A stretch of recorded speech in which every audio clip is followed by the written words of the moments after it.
You are listening to Arts on the Air, a bi-weekly-ish interview show dedicated to Savannah, Georgia's artists, musicians, and authors. Each episode will feature a guest in conversation about their philosophy, practice, and current projects, as well as their thoughts on the state of the arts in our community of Savannah.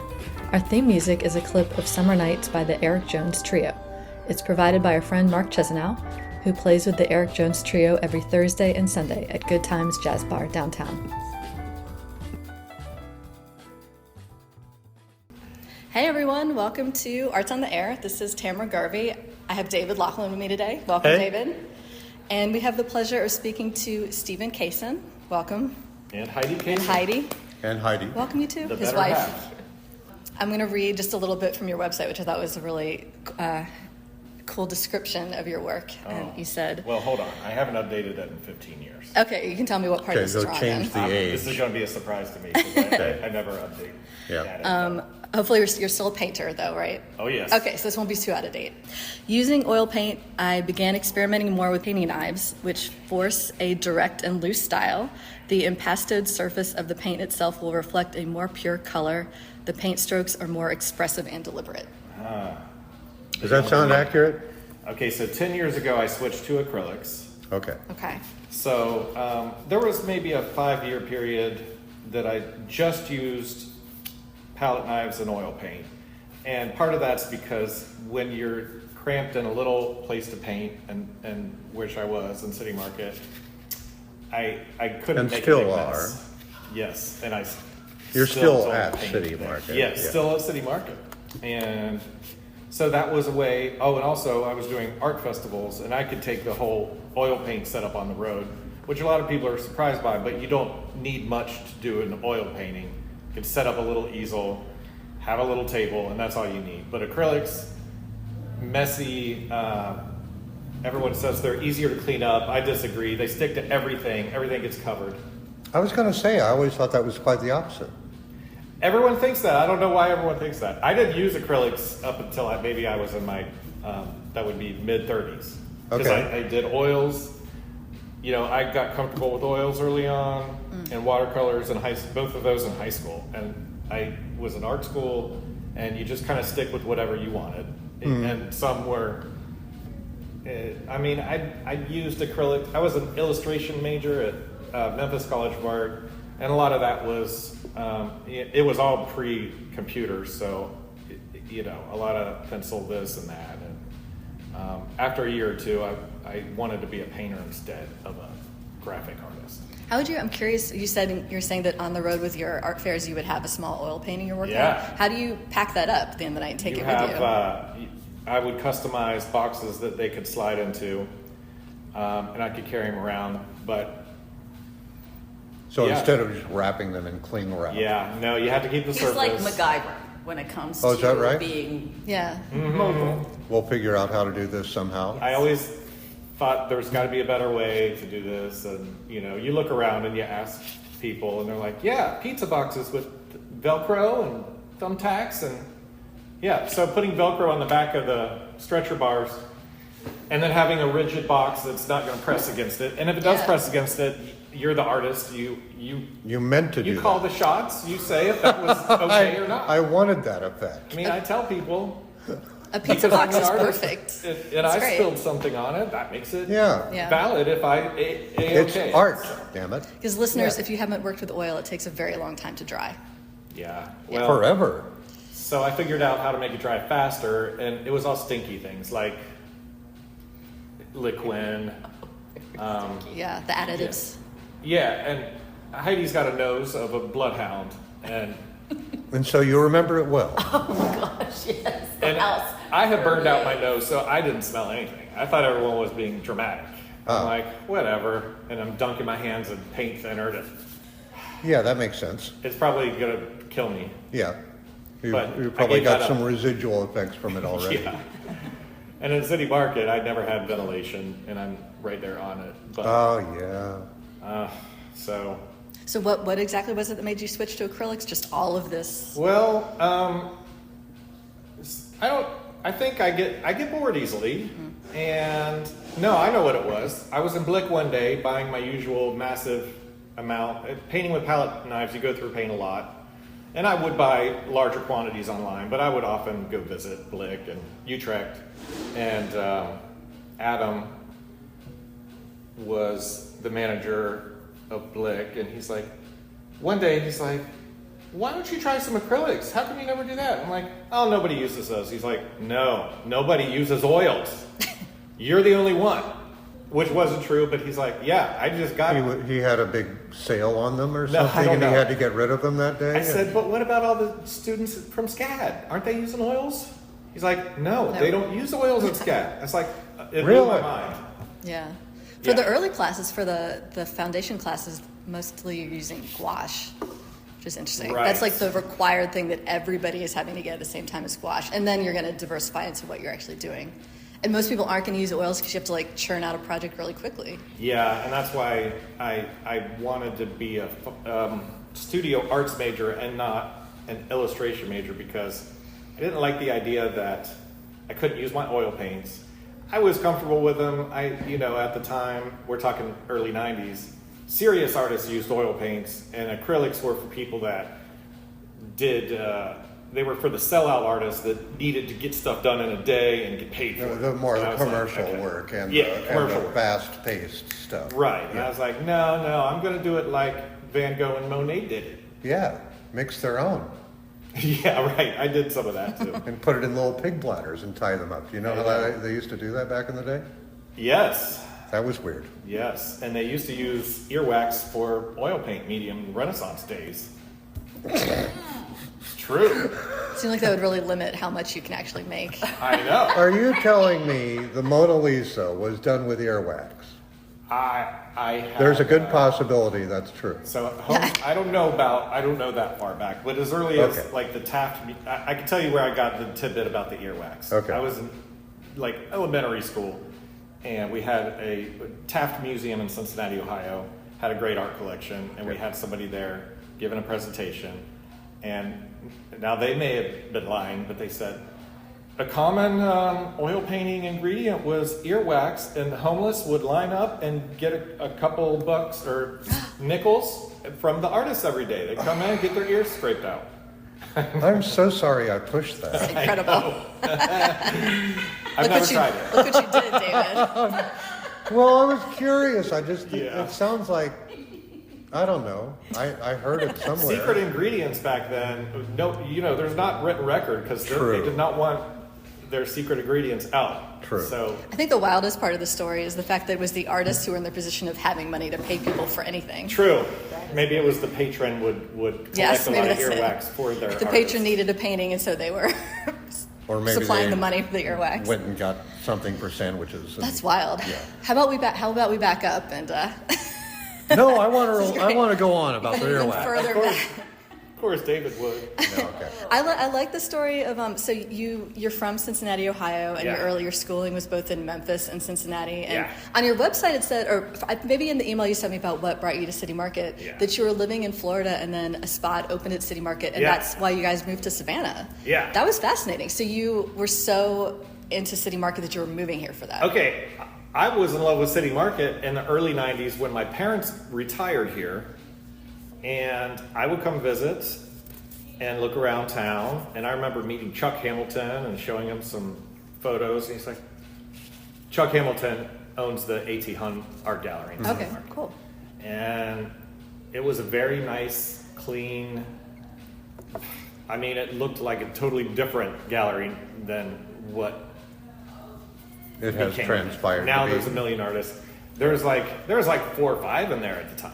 Yeah. So it was new. Yeah. It was like Grant Nelson, and Brian McGregor told me the story because he had been in City Market before I was. He's like, oh yeah, we all started that gallery, and This is A.T. Hun. A.T. Hun. Right. So that's probably been that and Signature, like the oldest remaining. Do you know businesses. how? And I hate to put this in, but do you know where he got the name A.T. Hun? No.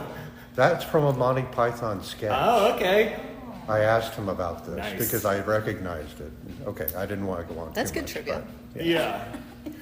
But Heidi and I met in Florida in like 2008, and I had gotten divorced from my wife, my starter wife, of like 7 or 8 years, she had been the one to move to What part of Florida? Orlando. Okay. And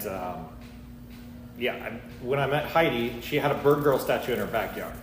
I was like, we had to go visit my parents. They live in Savannah. I was like, oh yeah, that'd be cool. And me, her, and another friend of mine that we had, Oscar Bowen, we had started a gallery in Sanford, and I got my taste for that. And anyway, we came up, and later that summer of '09, we had moved here. Now, I was doing art festivals at the time, and I was like, I want to get a city market space, and then we'll move there. I was on a waiting list. Were you traveling doing art fairs? Yeah. Like traveling around the country? I worked as well. I had a job for the whole time. Well, I've always had to work. People look at me now, they're like, life's so easy for you. I'm like, well, I make it look easy now. Well, it hasn't always been easy. But you work to make it easy. That's right. I set my sights on figuring out how to make a living as an artist. Right. And I was always working, often 2 jobs. I have a long, varied, interesting job history. As many artists do. Right, I know. Yeah. And I was always doing whatever I could. I mean, I tried galleries at the time, and I basically had and I recommend young artists take the same approach, which is don't say no to opportunities.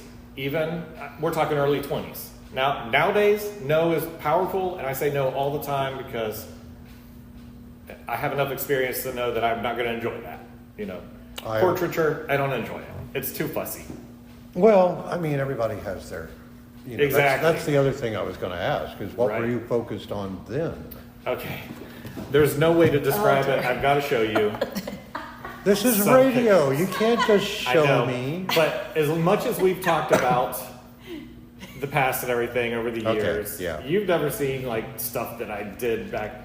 The art school days were very... Full disclosure, Stephen and I have known each other for a little while. Over a month.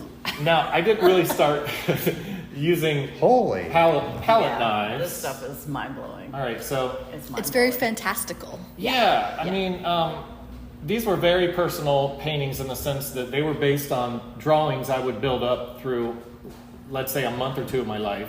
These are all personal symbols, sitting in cafes. So they're a lot tighter, less impressionistic. No, I'm trying to describe them because we are in an auditory medium. Right, okay, so... It's more of a fantasy.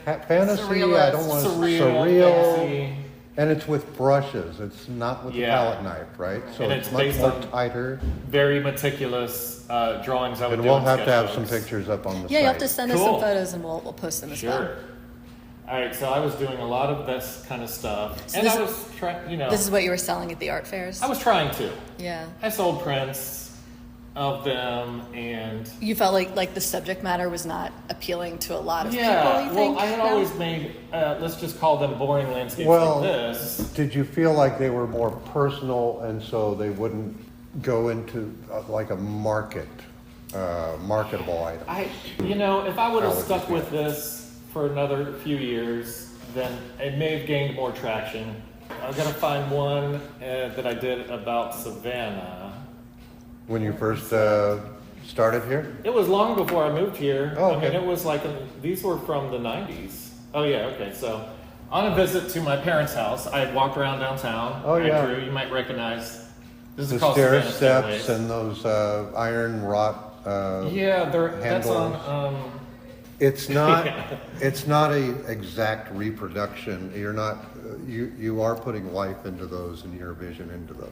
Absolutely. So I had a whole. I mean, when you're a young, idealistic art school person, you're really trying to impress your professor. You're really trying to do things no one's ever done. I found that I was spending, let's say, 100 hours on a painting. And at some point when I started to show and try to sell them, I realized I will never be able to make a living doing this. In hindsight, I just needed to find a market that would appreciate work like that. Right. But we're talking, I'm like 20, so I didn't know. Right. I mean, all I knew was, okay, make plus slide you're sheets. from Ohio. Yes. So that sort of limits your... I know. Yeah. And I was, in Memphis and in University of Cincinnati. Sorry, but... I'm from Ohio, I know. understand. Ohio is such a warm, cozy state to be from. It's comfortable. No one's out to get you, really. That's kind of how I felt about it. What they call flyover states. Yeah. Yeah. And the people I know who are still there, like Heidi's from Ohio. Yeah. She's from the other corner of Youngstown. I'm from Cincinnati. We All met right. in Florida. There's a lot of Ohioans in Florida. Like almost every other person I would meet. Well, it's a nice place to be from as soon as possible. Yeah, right. Right. Those art fairs are really they're very physically and emotionally Yes. really difficult. I know. I mean, like as you I don't know just that as I you could do 'em age, now. it's like you just can't keep I know doing it. it's- Yeah. It takes days to recover and days to. It's very time consuming. Right, because I read in your description of when you started at City Market that part of what it appealed is that you're not having to like be on the road and pop Yeah. up a tent. You're just in a stable place all the time, which I completely Yeah. hear. Yeah, It's, You have your studio, you know where everything is, you don't have to pack up and move every other day. and a lot of damage gets. Yeah. You're unloading and loading vans. Right. I had a pickup truck with a thing, but I had a big panel full of paintings down on River Street that a wind knocked it over into the river. God. With the paintings. Yeah, because I had already attached them all because it was windy. So I'm like, Oh my God. yeah. Were you they're still able there. to, were you able to recover? No, but my dad had come down to visit, and when he found out what happened, he's like, oh. He went home and got some, bless him, but he got coat hangers, rope, and he fished all weekend to see if he could get. Oh, I would have loved to help with that. I know. I'm like, Dad, it's probably halfway to Tybee. Look how deep it is. You start dropping something down there, it goes 20 feet. I mean, that's a sheer cliff. So if you were a right driver. now, Yeah. all the steamers, all the ships that come in, all the vessels that are coming into the port are going over your work. Possibly. That's kind of a badge of honor. that is heartbreaking. I know. I'm trying to imagine just watching a wall full of your paintings fly Oh into yeah, a river. I could that is hear heartbreaking. it. I didn't. I heard breaking glass from other people trying to set up, and I was like, oh man. Yeah. And I had all my stuff And propped then your up, sublet. graphic display panels, which are like steel. Actually, Wow. now that people do magnet fishing and they drop big magnets in, that would have worked, but I didn't know. When does the scourge? I don't know how to pronounce that word. When does the scourge of art fairs? Yes. I actually went down to Florida to do my dream art fair, which was like the top rated one, Winter Park Art Festival, and stayed. I didn't think I would want to move. I didn't intend to move to Florida until I got there. Met so many artists from Florida. Yeah. It was cheap at the time. Yeah, because all winter, all the art fair scene is down in Florida. So Right. And I could read that on lists, and I was like, oh man. And well, for like maybe 9 months out of the year, you could just do art festivals right around Florida. oh, so that's why you moved. Okay, Yeah, that makes 'cause sense. I was driving to Chicago and Yes. and In the maybe winter? Here. Yes. Yeah, and talk about the wind. I feel like Yes. a large portion of the country is just weather-wise it's not good for art fairs It's for most of insane, the and year. it's gotten worse. Yeah, When I started, microcell thunderstorms, removing all the tents, no matter how many weights and stake down. Yeah. They're flying around. it's Yeah. wild. Through climate change, there's so many more of these stories Yeah. of like microburst storms coming through and just tearing up Yes. everybody's things. I know. Yeah, it's wild. I admire. It's a really hard way to make a living. Right. Now, in the 90s, when I would meet people, they were like, oh yeah, no, art festivals, it's a secret. All those people that think galleries are where it's at, no, forget that. Art fairs. Everyone I know doing art fairs making 6-figure salaries. Not really a salary. They're in business. Right. You got to figure out how There's to so be many your own expenses. business. Yeah. Yes, and you write them all off. Think of the amount of mileage. Sure. But the thing that I feel when people say that, when people are like, oh, when you have your art in a gallery and they take a 50-50 or a 60-40 split, you're losing so much. But if you go to an art fair, sure, you sell the painting Yes. and you get all that, but you have so many expenses I around learned that. that. So it's not the same. Yeah. It's not And like you're so actually many making other- way more than the gallery. Like No. in a certain extent, it's nice to just sit at home and put your art in a gallery and they sell it and you make 50%. Right. I mean, And if they can sell it for a high enough price, it's worth it to you. Yeah. And the amount of time you save not being on the road. But right, the time and the convenience. effort. Yeah. Yeah. So Instead of having to go get gas Oh, and yeah. fix the tire or whatever Yeah. it It's has crazy. to So I be. feel like it's like a false thing to talk somebody into doing an art fair and I just know. saying you keep 100% of the profit because that's Oh, just yeah, a very no. simplistic way of looking I at know. Yeah, it. but you recommend take on it a to lot people. more of the aggravation, so. Yeah, you'll tolerate a lot when you're young and you're used to being poor And anyway. you don't know any better. Yeah, I Yeah. didn't know any better. I would not change a thing because they're still friends of mine, and I still look for them. It's a learning, it's a growing. Yes. And you learn everything about being in business. Yeah. Yeah. You learn you have your own little 10 by 10 gallery. Learn how to deal with people. You talk to so many Yes. people. It's amazing. And you get to see people's reaction firsthand, right then and there. And people at typical art fairs just blurt out whatever they want. They're rude. You get a tough skin. Yeah. I think the people who come through City Market I found are way, way, way more polite than the vast majority. I like know. just Most- as a whole. they It's really not are. it's not like everybody at art fairs or craft fairs is rude, but I just feel like I had more extreme things said to me doing those than I ever do at City Market.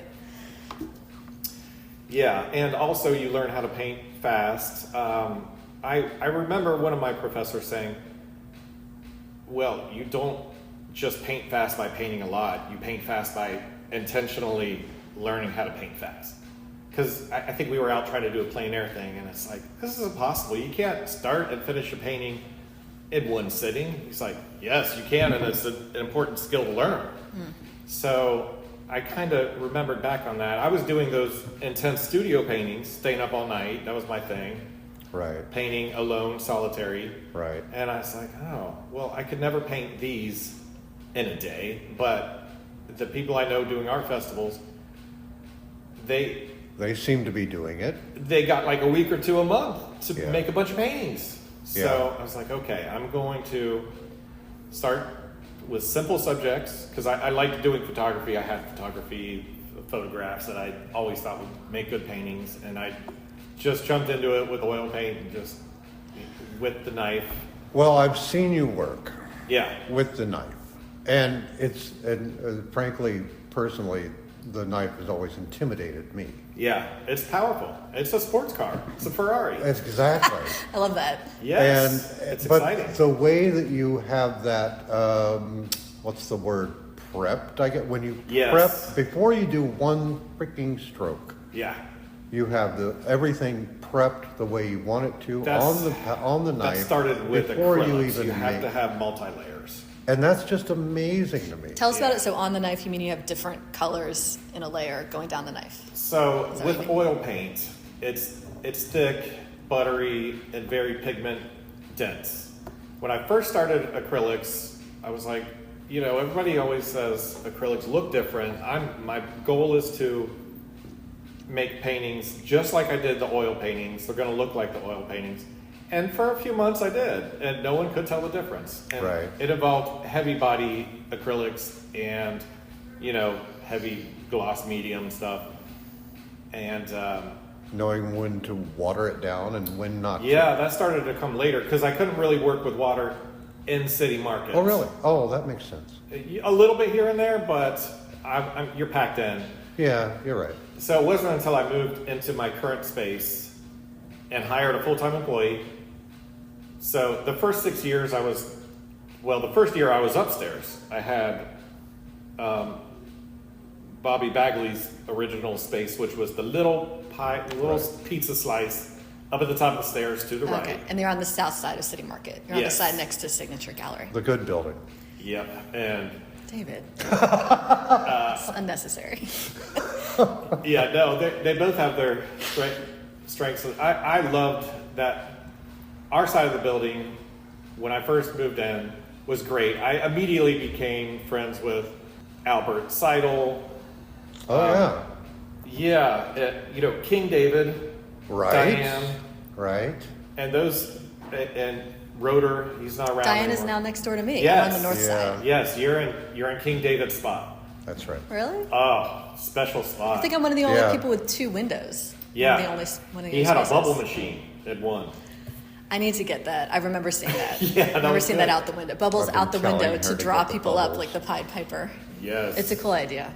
Well, he would go out have you ever gone out in the courtyard and done it? No. I didn't think so, but I had to ask because No. I remember David used to do that. Yes. So. And I quit doing art festivals and packed all that stuff, gave it away. So you don't want to deal with being out in the No. courtyard He doesn't again. want to schlep his stuff around. Okay, Okay. so But you're right there. Let me give you some mind-blowing numbers. Okay. I'm upstairs paying $275 for rent of the little space. This was back in the old days. Okay, go Yeah, ahead. that was like, when I 2008 when I moved here. And so your space was so small you couldn't even really Yeah. paint with water. So you're saying? I was like, okay, That's so I'm gonna put interesting. I'll just keep it as a display space, and I'll make a nice little wrap card that shows me having a gallery space. Thought that would be cool, and give me a little more credibility, and it did. And I was like, oh, okay. So I would send people up there, and they would come. And Wait, Yeah. tell me. So I'm sorry.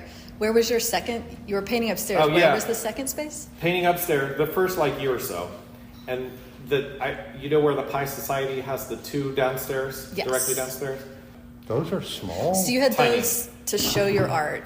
And my first month of sales was $16,000, Wow. and mind blown, so mind blown. Now that was a July, and it was Just the very- transition from upstairs to downstairs. Yeah, because I was like, Right.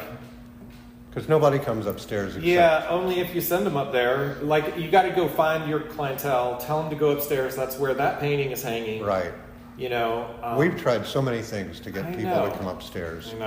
And I feel like I get a lot of people upstairs just because they have to come up for the bathroom key. Yep. Which well, That was- except for asking for the True. bathroom key. so that does get them upstairs. And then you got to do a little song and dance and Yeah. pull them out of the bathroom. Yeah. But, each of those rooms was about $1,000 a month rent. And it's like, okay, do I want $2,000 in rent? That's crazy. Yeah. And I'm glad But- I took a leap of faith. And those are small spaces. Yeah. So I could see why that would be intimidating. I could show you some pictures. You'd be like, holy crap, I don't know how you fit 50 paintings for sale in there. yeah.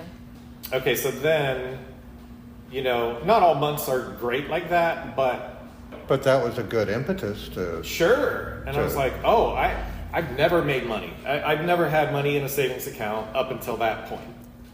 And it was so profound in my life that I was like, Heidi, you need to quit your job and you need to work over here a few days a week because I need days off. The trade-off is when you go downstairs, you're going to get a speech from the management that, look, a lot of artists don't like working 7 days a week, but you have to be open 7 days a week. Otherwise, Oh. you'll be fined. Your lease can be canceled and you owe the rest of it. Is it still like that downstairs? Yes. Okay. Oh, I downstairs. didn't know Yeah. that because I'm upstairs. I didn't So know that. downstairs is Wow. downstairs. All the partners who own City Market have to. Well, they know how, let's say, sketchy artists are. Yeah, exactly. I had And to about convince them. showing up Yeah. and doing things. And so, yeah, they want to make sure that there's a presence known. Wow. Yeah, it's a big requirement. I know, and that's what keeps a lot of people That's from the business doing end of that. it, though. But Yeah. that makes sense. Well, it's like they want it like a mall. Like, here's the hours we advertise that we're open. Everyone needs to be open. Otherwise, Yeah. And Wow, consistency that's so pays. interesting. We have so much freedom being upstairs compared to I that. know. Yeah. I only got freedom when I got Heidi to work half the time, and then we decided we wanted to open a gallery in Charleston. That was 2011. 2011 through 13, I had a gallery in Charleston. And we also had, now Heidi was an opera singer. She always loved Charleston for all it has a major theater system. Yeah. 6 independent theater houses. Yeah. Yeah, and it's stiletto and everything. Yeah. Tons of, just much bigger for theater. And she's like, okay, we're going to find an apartment. And I was making enough money. I'm like, okay, well, if it doesn't work out, then that's just another expense. I'll treat it I like was going marketing. to say, that's a trek 2 hours. to 2 go and to a half. Charleston. So you had like a second residence in It got, Charleston. and running. yes, and it got old for me fast. So Yeah. she would be there a lot of the time. She would take on, stage management jobs and stuff, and I would pop over. It's always tough to have 2 galleries with your own name on it because you feel like, okay, you want that painting, but it's up there, or okay, I've got to go to. Can I bring these paintings up there's days I would drive up and back in one day, and it's so tiring. So your City Market space had to be open 7 days a week, Yes. and then you also have this gallery in Charleston. Yes. So you have a lot of employees. I had, Basically. okay, before I got an employee, Dusty Vollmer, the photographer, was, I said, Dusty, I will give you a free place to hang your photos and your print bin, and you have to guarantee to me that you will be on time, show up at least 2 days a week. And then hopefully you'll come in more than that. And he did. And for probably 5 of the 6 years, Dusty was my partner.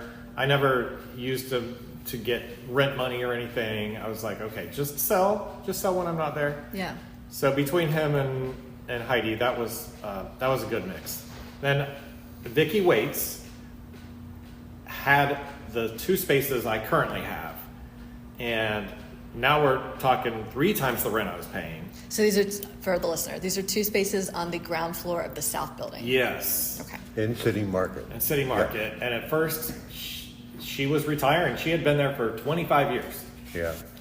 And she was moving to Florida.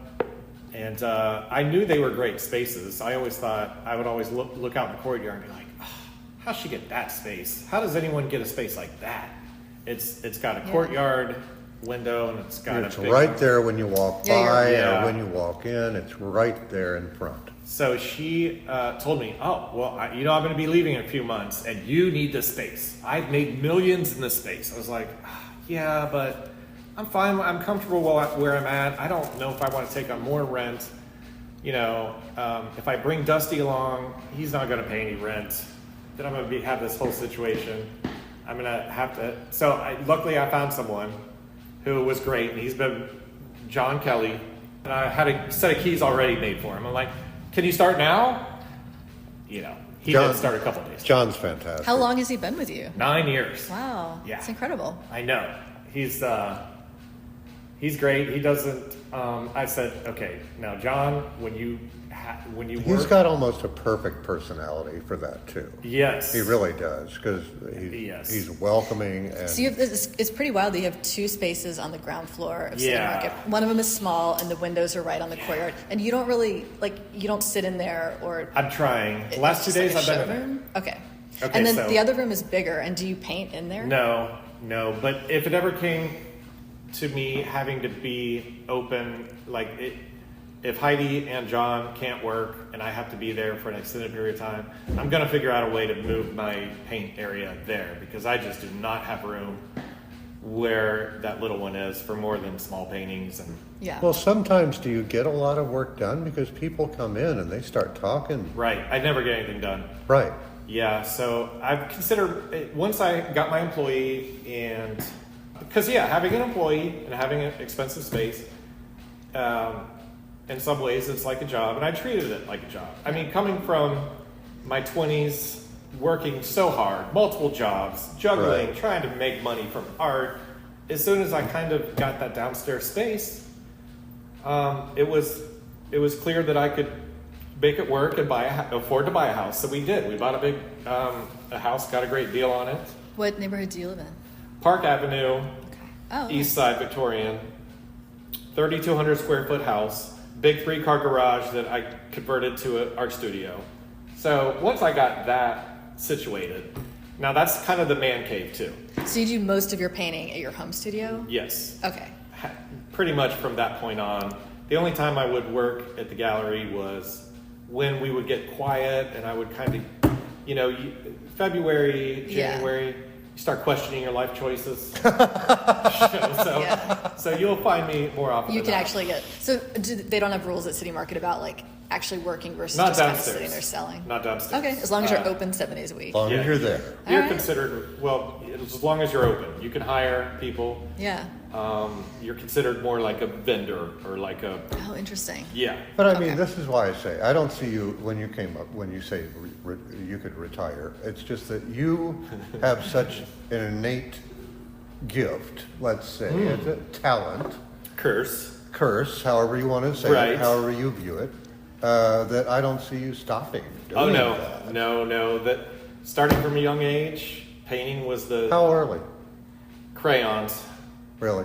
No, You painted crayons. I Somehow I figured out watercolors at like elementary age, and my mom had boxes of photos she was a realtor, and I was a latchkey kid. I did what I wanted. They never knew what I was up to. If I could find something to keep me out of trouble, then good. This was kind of typical for kids back then. Totally typical. Yeah. Gen X all the way. Right. You're not going to tell me about drinking out of the water hose, are you? Absolutely. I could talk to you about drinking out of water Okay, hose. good. Well, and I still tell people, eating stuff you get off the floor, it's not all bad. Yeah. That's how you get a good immune It boosts system. your immune That's system. true. Yes. And I that's think why- that's a very Gen X thing. We're all about Yeah. Yeah. I mean, we survived. we're like feral wild wolves and we have great immune systems. Mom gave me a bowl of dirt every morning, and we were fine with that. Yeah. Okay. I wanted to talk about just about your working life. The subject matter of your paintings at this point is it's like you describe it as everything from abstraction to wildlife and Savannah street scenes. Yeah. And can you talk a little bit about like how you choose size wise and what materials you use, and are you painting multiple things at the same time, and Right. things like that? How do you decide painting to painting? Just your daily life. I like that. Okay, so during the art fair days, every show would be an experiment, because you'd probably want to try some new things, and you'd see what was good and what you liked. And unfortunately, at a certain point, I said, okay, abstracts are probably, non-objective abstracts with no subject matter, just really cool paint effects, is not appreciated by my clientele at my art festivals. So I'm going to find galleries for those, and I had some galleries for those. And then I'm going to do stuff that has a broad audience, which would be local. More figurative, more... Yeah, I mean, stuff that's recognizable, that has a story. I know early on, long before I moved to Savannah, I was painting Forsyth Park fountains, and I'd be showing them, and Atlanta, and almost everyone who would come in would recognize it. Oh. And loved it, and talked about how it's the best city in the world. I was like, yeah. I wanted to move to Savannah instead of Florida. My dad didn't want me to. He didn't think... Oh, really? No. He talked me out of it. That's so cool you made it here eventually. Yeah. I love that. It was your dream. I know. And when we finally did make it, I figured to try to talk me out again. And when I said, no, we're not moving in with you. Heidi's coming. We're going to have our own place. And he's like, oh, what are you going to do for work? I was like, I'm going to be an artist. City Market. So when I moved here, I was prepared to maybe find a job in IT if I needed one. Thankfully, I haven't needed one.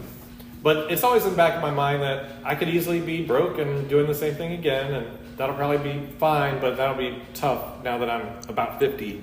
Your paintings lately. Yes. Do you work on more than one at a time? How do you do this? Yes. I'll tend to start a bunch. So with acrylic, the big advantage is that they dry fast, and you can have a lot of layers in a short period of time. Like over the course of a day, Right. you can really build them up. You can... Now with oil paint, there's the whole fat over lean thing. So The what? Okay, so fat over lean. Oh, okay.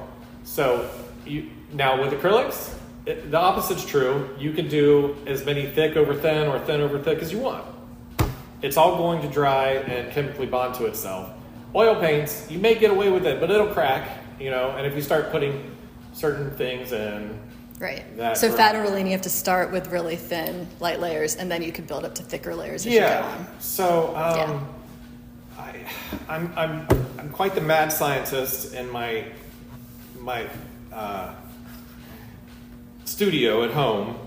I've got every line of paint, low viscosity to high viscosity, stuff I can shoot through an airbrush, stuff I can, in between stuff. Like I like Golden's paints, so Golden High Flow, Golden, all the Golden mediums. I've got buckets of every kind of gel, every kind of molding paste, modeling paste. Golden is a great brand. Yeah. So when I got started, I was like, who's the best at making a bunch of acrylic stuff?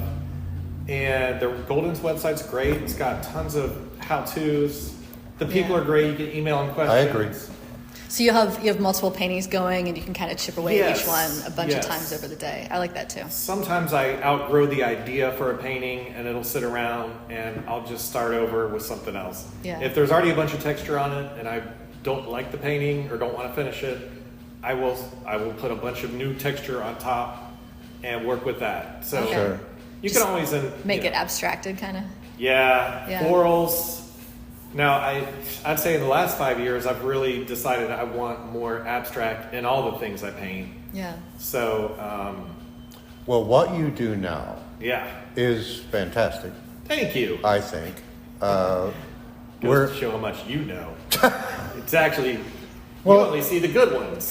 well, that's true, and that's the way it should be. Yes. You don't want to come out and say, "Oh, I don't like this one," so I'm going to hang it up. And Yeah. you don't need Yeah. that kind of disparagement. You get enough from Yes. Heidi. Yes. Yeah, if you want to nerd out about mediums and painting, Yeah. that'd be great. So, Do you- Well, this is kind of what's fascinating to me about you, in a way, Yeah. is that you are so into that, yes. and yet also into business. Right. There's an It's so- analytical business side. There's a balance Thank in my the dad for brain, that. right? And that's rare. Would That's you believe really that I rare. take meticulous notes as to every experiment, and it goes for hundreds of pages? I wouldn't doubt it. And I'm often rereading That's stuff. that's and, called being a nerd. like, how did I? Right. So I was like, oh man. And sometimes I'll have to figure out what date corresponds with a big breakthrough idea that I can't get back. Yeah. So yeah, surface. What you start on has a lot to do with how the process. There's almost at least 5 layers in every painting I do. Okay. Sometimes they start from an abstract place, but sometimes I want to start on a fresh canvas and sketch it out. And it's frustrating because I always think I'm going to figure out the best way. And I have to remind myself, and I look through notes and I'm like, I've already been down that road. It's kept me up all night many times. Yeah. So it's more frustrating to work with acrylics because it's so open to what you can do. There's no limit. Oils, major limits. It's so open that it feels limiting. Yeah, well, you have to give yourself arbitrary rules. Okay, Right. I'm only, I love discovering new ways to use tools, palette knives, different shaped palette knives. I've Yeah. got a guy in Canada that makes them for me, What? $75 each. Yeah, just go to Oak Rider palette knife. Just look up palette knife on Instagram. You'll find him. Okay. He's a master metalsmith. I didn't know there were bespoke palette knives. Oh my God, Right. He's great. I've spent maybe $8,000. You on get the palette knives. serrated ones, and I mean, I have them, and there's always the 5 I end up using. Right. Right. But there's always hope, and it's so fun to order them, send them pictures of ideas, say, I'll send them pictures of stuff. Now I've also gone the route of buying a bunch of equipment to make my own. Well, not make them. I start with a good one that I can polish and sand down. Wow. Yeah. So, Do you ever work with one in each hand? Yeah. No. That's funny. Yeah, like Edward Scissorhands, attach a bunch. yeah. That. I'm just wondering because a lot of times when I draw, maybe I have like the pencil in my right hand and the eraser in my left hand, and so Okay, I'm wondering so- if you're palette knifing around too. With oils, I always had a rag in the left hand, paint with the right hand. With acrylics, it's usually a squirt bottle or an airbrush that I will spray water or blow air to move things around as I'm doing it, or a drip bottle for high flows. Now I have to cool. work on my big table for that. So I can't do anything. I'm not even going to bring high flows into the studio because it's messy. Oh, right, okay. And I need the space. Your painting is laid out flat and you're blowing the paint around. And So it's, okay. and that was I never did that with oils, but with acrylics I was like, Yeah. you find people on YouTube doing pouring and all these interesting things. It's like I don't know if I could ever work flat. But then I set up a 4x8 sheet of plywood, maybe 6 or 7 years ago. Started experimenting with watercolor-like effects. Like, okay, let's. So so there's a whole cool thing you can do, texturizing the canvas first. I mean, the advantage of acrylics is that you really can just keep, if it's not working, you just keep working through it. Yeah. Eventually you can get it to work. If you have to, you can like gesso over it, and Yeah. then you're basically back to the original surface. Yeah, I've done a lot of gessoing. Yeah. And so for all those reasons, acrylics are better for me now because I paint, because I've got all the time that I ever wanted to work on art. Oil paints, boring, can't do a lot of experimenting with them. To you, let's say. Right. Okay. Like if I wanted to go other avenues with just oil painting, I wouldn't be thinking, what else can I add? What kind of texture can I make first? Because yeah. first off, it takes so long to dry that what you're putting down, you better commit to. Right. Yeah. Especially, yeah. I'm curious, size-wise of your pieces. How is Okay. there a certain do you work at every scale? Is there a certain kind of size range you I like do to do? work at every scale. Yeah. I'd say 48 by 60 is about the biggest I will paint on my own, on spec. And do you build your own supports, or do you? Not anymore. Okay.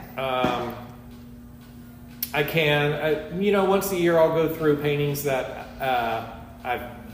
I've just had it with, and I'll cut the canvases off. I'll keep the wood. I'll saw it up and remake some stretchers. And Yeah. throw them in the fire. Oh, I've had bonfires. Yeah. So I got really cathartic. prolific. Yeah, no, it's good to be prolific. I keep a photo on my phone to show people that want to hold on to art that either never sold or they didn't know how to fix. And I'm like, sometimes you Sometimes need you to just load it gotta- up and take it to a dumpster. Yeah. They're like, well, maybe I'll donate. I'm like, don't donate it. First off, you don't want a bunch of subpar work of yours in thrift stores everywhere. Right. Live long enough, Yeah. they'll start ending up in thrift stores, but don't contribute to that problem. That's a good point. Yeah, so Well, for you, I understand, I believe that it's more of the practical application of the paint and Yeah. working and making the work. Right. And once you're done, it's done, and you want to go on to the next one. Exactly. You don't want to hold on to something that might, just if you keep coming back to it so many times, Yeah. you just got to get rid Yeah, of it. it's It's true. dragging you down. Stephen, do you have your work hanging in many businesses around town? yeah. Why? Right over here. Yeah. Oh, yes. Because we're in King Oliver's. I see you have a really cool painting of musicians in here, but I was wondering I know, it's if do various restaurants and bars have Yeah. your work hanging up that people can Yes. see it around? There's probably about 5 Airbnbs. Okay. There's probably about 4 restaurants. There is 2 galleries, man. Do you have your art in jazzed? Or no? No, Okay. never did that. Okay. That was, Albert had the corner. He was the big musician painter, and he had big paintings in there that he would sell. Okay. Yeah, Just 'cause I did know you you- ever know Albert? I don't know. Okay, he passed away. He was fascinating because he had such an interesting life. He was a German guy, but he held the key. Now he built his own tall ship, and he sailed around the world a million times. Got invited to come dock it down on River Street in the early '80s by Rousakis, the mayor. He said, "Okay, you can dock here for free. You get your free power, Wow. water, whatever you want. You just need to let me entertain people on your boat." Because the fascinating thing about Albert, he was a great painter as his hobby. He had his whole boat set up as a art gallery. He would charge. What a admission. dream. I know. Good I mean, God. my It's gosh. a now I wanna Winnebago do on the that. water. I can't believe no movie got made about Albert. We actually wanted, I was like, Heidi, I know you like to write. Would you please Somebody should. start? Yeah. Yeah, now, So this is the artist who has the paintings at Jazzed. yeah, he was the jazz guy. Do yeah. you know which restaurants your art is hanging in? Well, curious. No pressure. Allure. Well, Six Pence Pub. They sell a good bit. Oh, cool. They've got 8 of my paintings at any given time. Yes, I have seen that in there. Okay. right, I I've love seen that. those. Yeah, it looks great in there. Yeah. Funny. I love story. that they're selling them. Yeah, I was doing it before I even moved to Savannah. I was down on River Street doing an art fair, and I had always loved painting Six Pence because of that red phone booth, Sure. and it looked like an unusual street scene. But I always thought it was the tops for Savannah. One of the tops. There's many tops in Savannah, actually. Very but- striking facade. It out still there, is so yes. it's so I know, beloved and unique. it's a gift. It's a gift to artists. If they Right. don't want to paint it, they're missing out. Right. And it's complicated. So I want you to don't paint get bored. in the phone booth, but Yeah, they keep it locked. I know. yeah, I know. They So won't let me. I always had like 3 or 4 paintings of Six Pence, various sizes, and then over the years they kept asking me if I would hang artwork in there, and I was like, I don't know where you're going to hang it. It's dim. There's no room. You already have it furnished. And they're like, no, come in. We'll show you. We want to do the very center. We'll find an electrician. We'll light it up and all that. So that's. It is well lit in there. I was in Yeah. there recently. Yeah, that's cool. But okay, so sizes of paintings. I always wanted to paint big, but never had the room. Yeah. And then when I did art festivals, I realized, okay, I'm going to master the 11 by 14 canvas size. And so that is mostly what I did. And then when I got my City Market studio, I started painting bigger. And I would do commissions bigger, but I didn't necessarily. And the abstracts were always bigger. They always sold bigger. So for Interesting. gallery, I was like, okay, small palette knife paintings for me to sell for whatever price I want, and I'm going to do them fast. So if I do give them away, then I don't feel like I'm losing a lot of money. But the big ones, I'm going to focus on making them. I can spend a lot more time on those. I'll ship them to the gallery and incur all the cost. So once I got the City Market space, I was like, oh yeah, I can do these landscapes bigger. So over the course of a year or two, I was like, oh, I can paint these bigger ones almost as fast as the smaller ones. Right. I'm just going to try to focus on those, and that's still what I do. I still don't paint very many small ones unless I'm there and I need something to do. Yeah. So it wasn't a matter of being intimidated by the size at No, all. because You were ready to do it, and it wasn't like you eased into it. You were just ready to do it. right. Back in the when I was in my early 20s, I worked at Omni Netherland Plaza, and I was that was a big hotel in Cincinnati, and they commissioned a huge painting from me. The CEO found out I was in art school and came and talked to me, and nobody liked this guy. I'm not even going to say his name, but he was really cool because he was an art collector, and he recognized a hardworking artist that he could get to do a big painting for cheap. And he did. And I did probably do it. I don't even remember what, but at the time I was like, this is going to be great exposure. So I did a lot of things for exposure. Now I warn people, I'm like, if people don't want to pay you and they tell you you're going to have a lot of exposure, don't believe them, because Yeah. do it. Only do that kind of stuff if you want to, if there's a personal reason you want to. You can't pay your bills with exposure. Right. Yeah. So, We all know the story about Yeah. exposure. Yeah. Yes. and then, the bigger, I think I learned early on, if you want to paint bigger, it's going to be just like painting smaller, but you need to scale up everything. You're going to use a lot more paint. Don't even use small brushes. You've got to use the big ones. So, Yeah, that's you true. figure it out. But if you do paint a lot of big ones in a row, it's tough to go to other sizes and vice versa. Yeah. So it's like, it I can be understand that. intimidating. Oh yeah, you're in a mindset. But I like to work at home where no one can see my failures.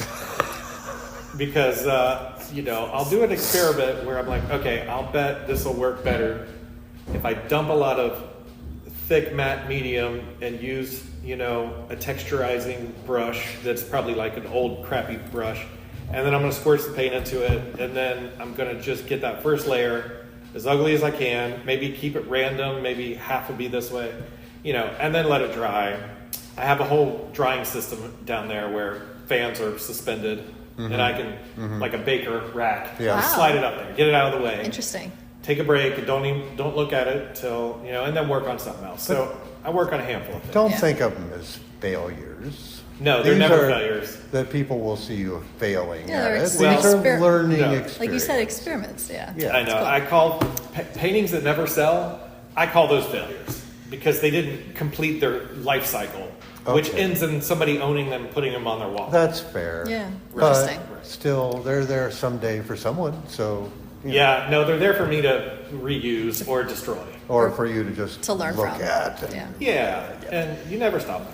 Well, Stephen, this has been amazing. We're kind of coming to the end. Do you have any final words about new things that you're going to be looking forward to working on coming up? No, I'm open to suggestions. Okay. Well, I'll say I bought a new drone for photography purposes. And I've been flying around Savannah the last couple weeks, getting some amazing shots. So That is a very cool new project. yeah, so I'm studying artists. Whole that- different perspective. Yeah, aerial views. I've done a few in the past. I always think that there's so much information to simplify. How do you do it? And Mark Legg, Yeah. who's known for his street scenes, I've always known he must have a drone because he's got some really cool aerial paintings. I'm studying him, and I'm close to coming back to trying it with oil paint because he really keeps a smooth, soft, sfumato beginning, and then he pulls out little dots that are details once you step back from it. It's like, I think that's the only way to do a painting like that. Because I've done it other ways. And I can't wait to see this. Can you define for people what is sfumato? Yes, that is the Italian word for something like from the mist. So you basically start Out of the very ether? general. What's that? Out of the ether? Yeah, probably Okay. that. Okay. So from a painting, there's a musical term, or that's also used in music.